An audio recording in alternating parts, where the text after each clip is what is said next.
From the Schieffer College of Communication, this is TCU Sports Now. Welcome back to another week of TCU Sports Now. I'm Maddy Brown. The last 4 Heisman winners have been quarterbacks. Does Boykin have a chance to be the 5th? Let's take a look at his play against Tech last weekend. Great story. His background, where he's come from, everything he's gone through, running back, wide receiver, and he's grown up a lot in the 3 years that he's been here. With 433 passing yards and 7 touchdowns in TCU's 82-27 victory over Texas Tech, Trayvon Boykin's performance set off possible Heisman candidate buzz. His play against the Red Raiders gained national attention, as Boykin earned 3 different Player of the Week awards, including the Davey O'Brien Quarterback of the Week. Head coach Gary Patterson advised Boykin to ignore the hype. He just needs to understand that the longer it goes, the more all this surrounds you, and if you don't keep focused on the task at hand, what will happen to you is that you won't achieve what you want to achieve, not as a team and not as a player.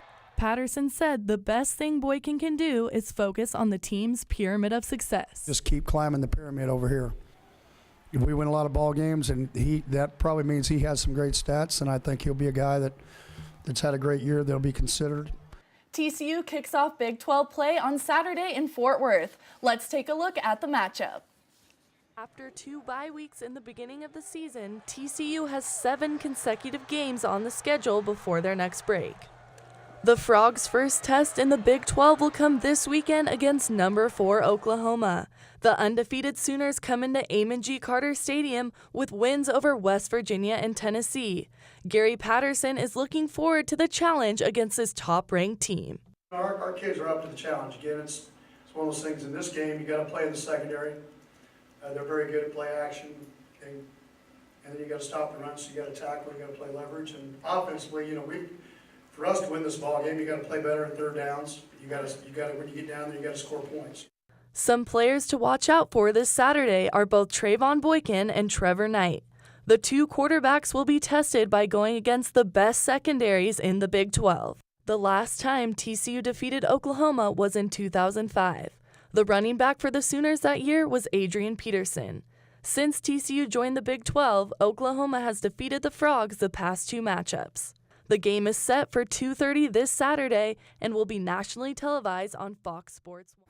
Let's go, let's go! Keep it hot, keep it hot! The TCU lacrosse team will be under the leadership of Jeff Lohman this year, the team's new head coach.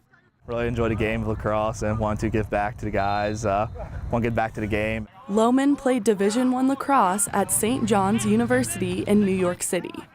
Yeah, I think he can definitely relate to us being just a few years out of college and playing D1. He brings that intensity to our club program, make us a better team. Although lacrosse season doesn't start until the spring, Lohman hopes to create a competitive preseason atmosphere. We're out here once a week for fall ball. It's definitely a lot more laid back, but we want to see the same intensity and commitment. As of right now, he's really picked up the intensity as far as the intensity in the last off season. He really has us working. We're doing a lot more work. There's a lot more guys out here, a lot more dedication. So I think he's really motivated the guys well. As for what he's most excited for, the new coach is looking forward to seeing his team's work this fall transfer into the first spring matchup. Definitely just to get into games and see where all the hard work goes towards.